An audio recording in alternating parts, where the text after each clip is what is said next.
Hello friends, আজকে আমি লাউ দিয়ে একটা দারুণ স্বাদের নিরামিষ রেসিপি আপনাদের সাথে শেয়ার করছি। আর এটা গরম ভাতের সাথে ভীষণই ভালো লাগবে খেতে। তো তার জন্য এখানে একটা ছোট সাইজের লাউ নিয়েছি।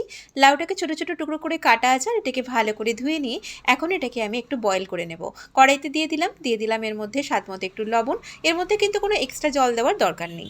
এটাকে চাপা দিলেই লাউ থেকে যে জলটা বেরোবে তাতেই কিন্তু আমাদের লাউটা বেশ দেখুন সেদ্ধ হয়ে গেছে। তো লাউটা আমাদের সেদ্ধ হয়ে যাবার পরে এটাকে আমি এখন নামিয়ে নেব।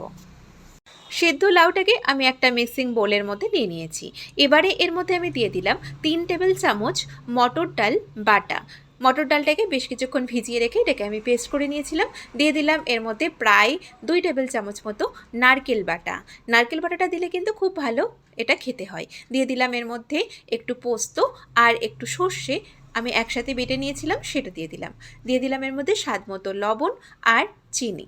লবণের পরিমাণটা অবশ্যই একটু বুঝে দেবেন, কারণ আমরা এটা লাউটা সেদ্ধ করার সময় কিন্তু লবণ দিয়েছি। দিয়ে দিলাম একটু কাঁচা সর্ষের তেল। এখন সব উপকরণের সাথে এই সেদ্ধ লাউটাকে ভালো করে মিশিয়ে নিলাম। তো আমাদের কিন্তু এই লাউয়ের মিশ্রণটা দেখুন রেডি হয়ে গেছে। আর পাতুরি মানেই তো এই গরম ভাতের সাথে দারুণ লাগে খেতে। তো এখানে আমি এই কলা পাতাতে পাতুরিটা বানাবো। এরকম কলা পাতা ঠিক এরকম সাইজ করে কেটে নিয়ে এটাকে ভালো করে ধুয়ে একটু গ্যাসে সেঁকে নিয়েছিলাম, যাতে কলা পাতাটা ভাজ করার সময় ফেটে না যায়। তো এখন এর মধ্যে আমি এই যে লাউয়ের মিশ্রণটা দিয়ে দিলাম। আর পাতার সাইজ বুঝে আপনারা কিন্তু এই মিশ্রণটা পরিমাণ বুঝে দেবেন। দিয়ে দিলাম একটা কাঁচা লঙ্কা। এখন এটাকে ঠিক এইভাবে ভাঁজ করে আমি এটা একটা সুতো দিয়ে বেঁধে নিচ্ছি। ঠিক আমরা অন্যান্য যে পাতুরিগুলো বানাই সেই রকমভাবেই এটাকে আমি ভালো করে বেঁধে নিচ্ছি।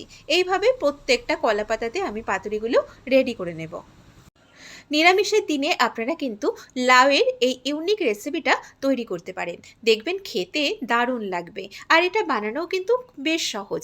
আমাদের ঘরে যে উপকরণগুলো থাকে সেগুলো দিয়েই আমরা তৈরি করে নিতে পারি। তো দেখুন আমাদের কিন্তু এই পাতুরিগুলো রেডি হয়ে গেছে। এবারে কড়াইতে দিয়ে দিলাম একটু সর্ষের তেল। তেলটা একটু বেশ ভালো গরম হয়ে গেলে আমি পাতুরিগুলোকে এইভাবে ফ্রাই হওয়ার জন্য দিয়ে দিলাম। আমার একসাথে কিন্তু সব পাতুরিগুলো তৈরি করা যাবে না, তাই এটাকে আমি দুবারে করছি। এখন এটাকে আমি প্রায় 7 থেকে 8 মিনিটের জন্য আঁচটাকে একদম কমিয়ে ঢেকে দিলাম। তো বেশ কিছুক্ষণ হয়ে গেছে, এখন ঢাকনাটা খুলে দিলাম। তো আমাদের কিন্তু এক সাইড তৈরি হয়ে গেছে। এবারে এগুলোকে উল্টিয়ে অপর সাইডটাকেও আমাদের বেশ কিছুক্ষণ ধরে একটু ফ্রাই করে নিতে হবে। আপনি যদি আমার চ্যানেলে নতুন হয়ে থাকেন তাহলে অবশ্যই নিত্য নতুন রেসিপি পাওয়ার জন্য আমার চ্যানেলটিকে সাবস্ক্রাইব করে দেবেন। আর যারা এখনও পর্যন্ত আমার চ্যানেলটিকে সাবস্ক্রাইব করেছেন তাদেরকে অনেক অনেক ধন্যবাদ। তো দেখুন আমাদের কিন্তু এগুলো বেশ ভাজা হয়ে গেছে। তো পাতুরিগুলোকে আমি একটা প্লেটে তুলে নিলাম। আর এটাকে একটু ঠান্ডা করে নিয়ে খুলে দেখে নেব এটা কতটা সুন্দর আমাদের তৈরি হয়েছে।